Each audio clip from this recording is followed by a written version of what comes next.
அஸ்ஸலாமுஅலைக்கும் வணக்கம் iPhone welcome to CGC talk show. This is me Rinosa Nishan. Kilinochchi மாவட்ட ஒருங்கிணைப்பு குழு கூட்டம் டிசிசி மீட்டிங்ல இன்னைக்கு நடந்த விஷயங்கள் தான் அதிகமாக பேசப்பட்டு வந்துட்டு இருக்கு. சிவபூஜையில கரடை பூந்த மாதிரி இந்த ராமநாதன் அர்ச்சுனா அவர்கள் இப்படி நடந்துக்குவார்னு நாங்க எதிர்பார்க்கல. ஊழல் லஞ்சம் ஏதாவது பிரச்சனைனா அதுக்கு தான் லஞ்ச ஊழல் ஆணைக்குழு இருக்குல்ல, அங்க போக வேண்டியதானே, மீட்டிங்ல வச்சுதான் இதெல்லாம் கேட்கணுமா அப்படின்னு சொல்லிட்டு ஆளுங்கட்சியை சேர்ந்த கடற்தொழில் அமைச்சர் சந்திரசேகரன் அவர்கள் சொன்னது விஷயம்.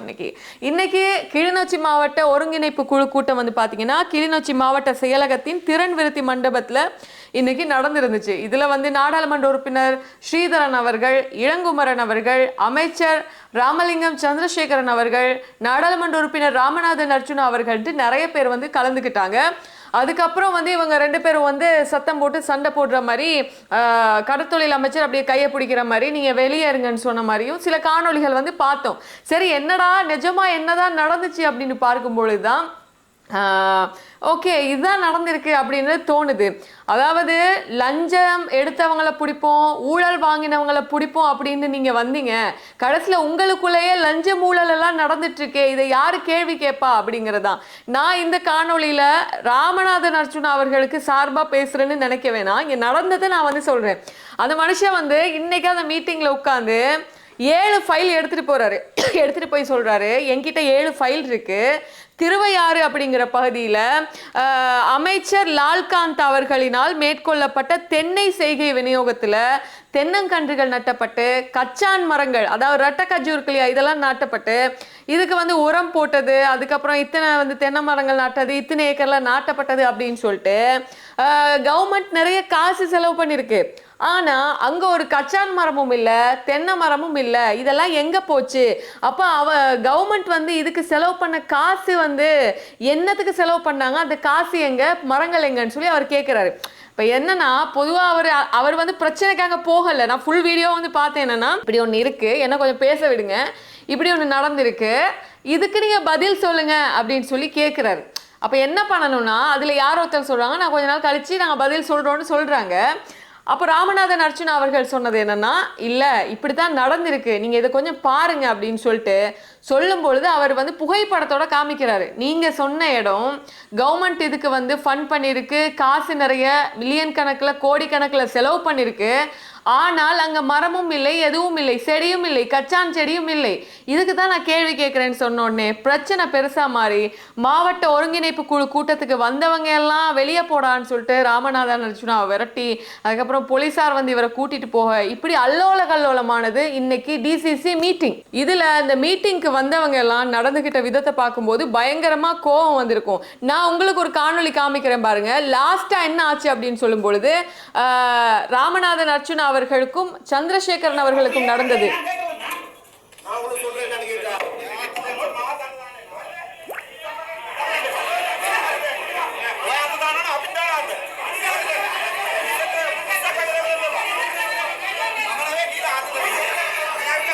இதுல தூக்கி அடிப்போம், நாங்களும் தூக்கி அடிப்போம் அப்படிங்கிற மாதிரி பின்னாடி ஒருத்தர் பேசியிருந்தாரு, கொஞ்சம் பாருங்களேன்.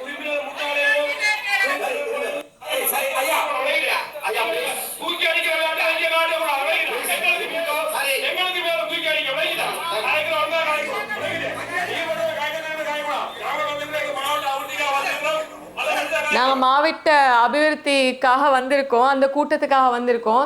நீங்கள் எப்படி பேசிட்டு இருக்கீங்கன்னா ஒரு சில காணொலிகள் காமிக்கிறேன், எல்லாத்தையும் காமிக்கல. இதோட சேர்ந்து இந்த கூட்டமும் இடைநடுவில் நிறுத்தப்பட்டு எல்லாரும் எந்திரிச்சு போயிட்டாங்க. ஸ்ரீதரன் அவர்கள் சொன்னதோட எந்திரிச்சு போயிட்டாங்க. இப்படி இருக்கும் பட்சத்தில் ராமநாதன் அர்ச்சுனா அவர்கள் அங்கேருந்து போய் சிங்கள மொழியிலையும் தமிழ் மொழியிலே ஒரு லைவ் வீடியோ போட்டிருந்தார், ஒரு வீடியோ போட்டிருந்தாரு. அவர் சொன்னது என்னன்னா, நீங்கள் இப்போ எல்லாரும் நியூஸ்ல பார்த்துருப்பீங்க, நான் தான் அந்த கூட்டத்தை குழப்பினேன்னு பார்த்துருப்பீங்க, ஆனால் நிஜமாவே நடந்தது இதுதான் அப்படின்னு சொல்லிட்டு ஒரு 5 நிமிஷம் காணொலியை கொடுத்துருக்காரு. அந்த காணொலியை பார்த்ததுக்கு அப்புறம் தான் ஓகே இப்படி நடந்ததா அப்படிங்கிற மாதிரி அவர் பேசி வச்சிருக்காரு. அவர் பேசினதை ஃபர்ஸ்ட் பார்த்துட்டு வாங்களேன். நான் டாக்டர் ராமநாதன் அர்ச்சுனா. அன்றைக்கு என்னென்றால் கிளிநொச்சி டிசிசி மீட்டிங் நடந்தது.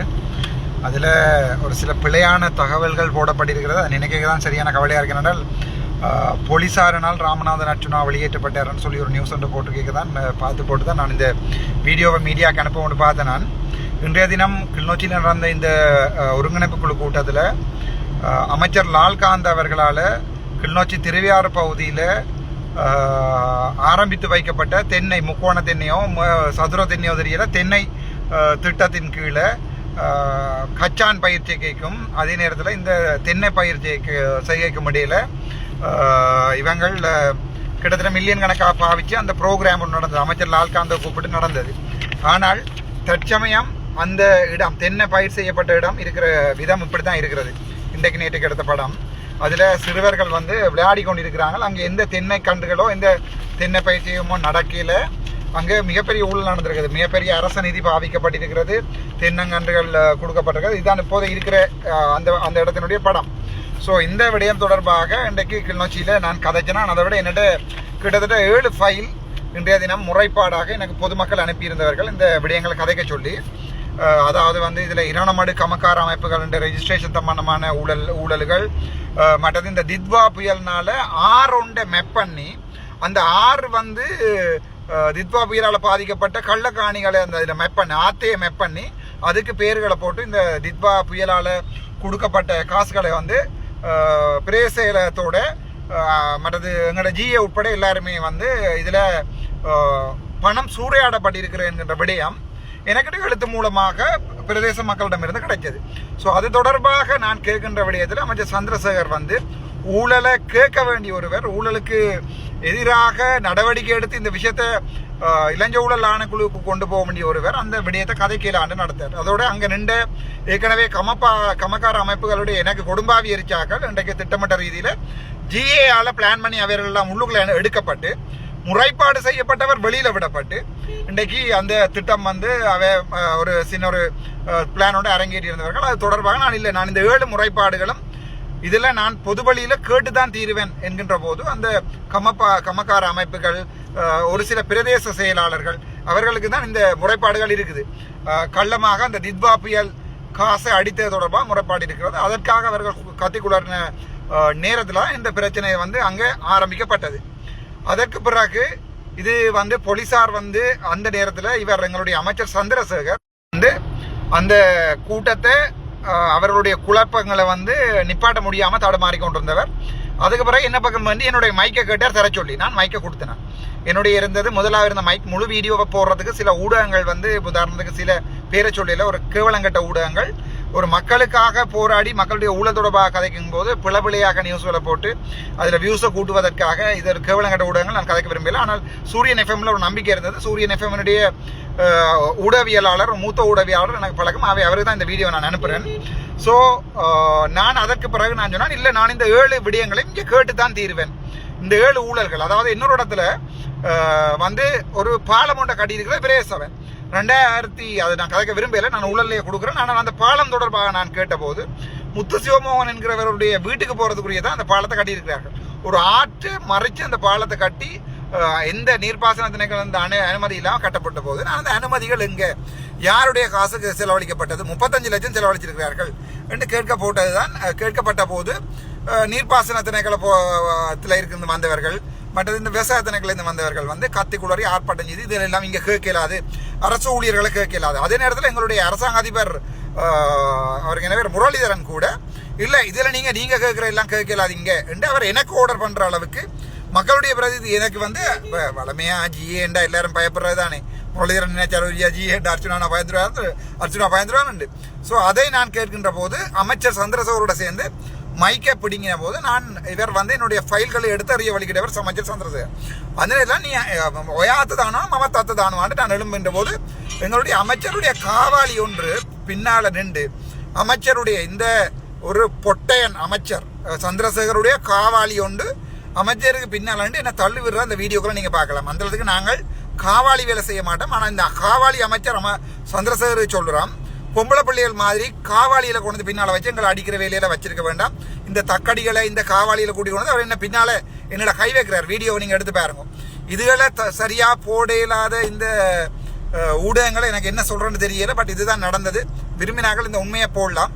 அதன் போது யாரும் என்ன வெளியேற்றல. போலீசார் பாதுகாப்புக்கு நின்றார்கள். இவர் அமைச்சர் எனக்கு அடிக்கின்ற போது நான் எழும்பிய போது என்னை பிடித்தார்கள். அடிக்க வேணாம் என்னை பிடித்தார்கள். போலீசாருக்கு தெளிவாக தெரியும். அவர்களிடையும் காட்டியிருக்கிற ஃபைல் எல்லாம் உண்மையான விடயத்தை கேட்கின்ற போதுதான் இது நடக்கின்ற அவர்களும் ஏற்றுக்கொண்டார்கள். இது கலைக்க வேண்டிய விடயம் உண்டு. ஆனால் இந்த என்பிபி அரசாங்கத்தினுடைய லட்சணம் இந்த கேவலங்கட்ட பெண்மைத்தனமான அமைச்சருடைய லட்சணம் அவ்வளவுதான். அதுக்கப்புறம் அமைச்சர் ராமலிங்கம் சந்திரசேகரன் அவர்கள் வெளியில வந்து சில விஷயங்களை வந்து பேசியிருக்காரு. அதை நான் உங்களுக்கு வேற ஒளிபரப்புறேன், கொஞ்சம் பார்த்துட்டு வாங்களேன். அவர்கள் இன்றைக்கு ஊழல் குற்றத்தடுப்பு பிரிவு ஒன்றே இருக்கின்றது. அப்ப அந்த பிரிவின் மூலம் ஒப்படைக்க முடியும் ஒன்று. இரண்டாவது, யாழ்ப்பாணத்தில் FCID இருக்கின்றது, அவர்களும் ஒப்படைக்க முடியும் 2. மறுபடி அதாவது போலீசில் முறைப்பாடு செய்ய முடியும், அதையும் செய்யாது.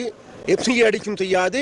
கடைசி நேரத்தில் இவைகளை யாராவது எழுதிய பெட்செண்டுகளை வைத்துக் கொண்டு எழுதிய முறைப்பாடுகளை வைத்துக் கொண்டு அதுக்கான பொருத்தமான இடம் இது அல்ல என்பதை தான் நான் சொல்கிறேன். இந்த சிவபூசையில கரடி பூந்த மாதிரி ஒரு கரடி இன்றைக்கு பைத்தியமாக பூந்து விளையாண்டு இன்றைக்கு இந்த குழு கூட்டத்தை இடைநிறுத்துவதற்கு ஏதுவான சூழல் ஏற்பட்டது. GMA அபாண்டமான பழி சுமத்துகின்றது என்ற நாளைக்கு அவர்கள் இந்த பிரதேசத்தில் வேலை செய்ய வேண்டும்.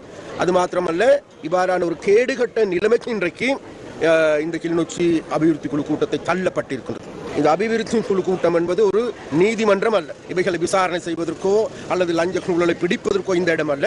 இந்த கேடுகட்ட முறையில் செயல்படுகின்ற இந்த அர்ஜுனாவின் செயற்பாடு தொடர்பாக எதிர்வரும் காலங்களிலே இவ்வகாரான கூட்டங்கள் கூடப்படுகின்ற பொழுது நிச்சயமாக அதற்கான இதுல வந்து நிறைய யூடியூபர்ஸ் வந்து போட்டிருக்கிற வீடியோஸ் என்னன்னா, ராமநாதன் அர்ச்சுனா மேல எனக்கு கொஞ்சம் முரண்பாடுகள் இருக்குதான்.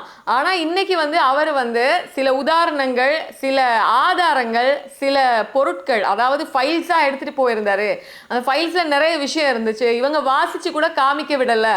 எதிரில் இருந்தவங்க கூட இவங்களோட ஆட்கள் தான், அதாவது அமைச்சர்களோட ஆட்கள் தான், அவங்க கவர்மெண்ட்ல இருக்காங்கன்றதுக்காக தான் அர்ச்சுனா வந்து இப்படி பண்ணிட்டு இருக்காங்க அப்படிங்கிற மாதிரியும் சில விஷயங்கள் இருந்தது. பொதுவாக இந்த பக்கம் அர்ச்சுனா அவர்களுடைய சைடும் இல்லாம, ராமலிங்கம் சந்திரசேகரன் அவர்களுடைய சைட்ல இல்லாம, நடுவுல இருந்து நடுநிலையா யோசிச்சு பார்க்கும் பொழுது அங்க வந்து ராமநாதன் அர்ச்சுனா அவர்கள் கேட்டதுக்கு கரெக்டா பதில கொடுத்திருந்தா பிரச்சனை முடிஞ்சிருக்கும். அவர் கேட்டது என்னன்னா, இவ்வளோ காசு செலவு பண்ணிருக்கீங்க, இவ்வளோ விஷயங்கள் நடந்திருக்கு, ஆனால் அதற்குரிய ஆதாரம் எங்க, ஒரு மரத்தை கூட காணலையே, அப்ப எதுக்கு நீங்க செலவு பண்ணீங்க அப்படின்னு கேட்டது நியாயமா இருந்தது. இதுதான் உண்மை இங்க நடந்தது. இப்ப நீங்க இவங்க 2 பேரும் பேசினதை கேட்டீங்கல்ல, நீங்க வந்து கமெண்ட் பண்ணுங்க, நிஜமாவே யாரு மேல தவறு இருக்கு? அர்ச்சுனா மேல தவறு இருக்கா, இல்லைன்னா ராமலிங்கம் சந்திரசேகரன் அவர்கள் மேல தவறு இருக்கா? இந்த கவர்மெண்ட் நல்லா போயிட்டு இருக்கு, ஓரளவு நல்லா பண்ணிட்டு இருக்காங்கன்னு சொல்லிட்டு இவங்க தப்பு செஞ்சா அவங்களுக்கு அவங்க சார்பா நாங்க பேச வேண்டிய அவசியம் இல்லை. அர்ச்சுனா அவர்கள் சரியில்லை, பிழையா நடந்துக்கிட்டா அவருக்கு நாங்கள் சார்பாக பேச வேண்டிய அவசியம் இல்லை. நடந்தது இதுதான். அதனால தான் நான் உங்களுக்கு வந்து இந்த விஷயத்தை வந்து சொல்லியிருக்கேன். இது வந்து பல்வேறு ஊடகங்களில் பல்வேறு விதமான தலைப்பு செய்திகளோட வந்து இன்னைக்கு வந்து பேசப்பட்டு வந்துட்டு இருக்கு அப்படிங்கிறது தான்.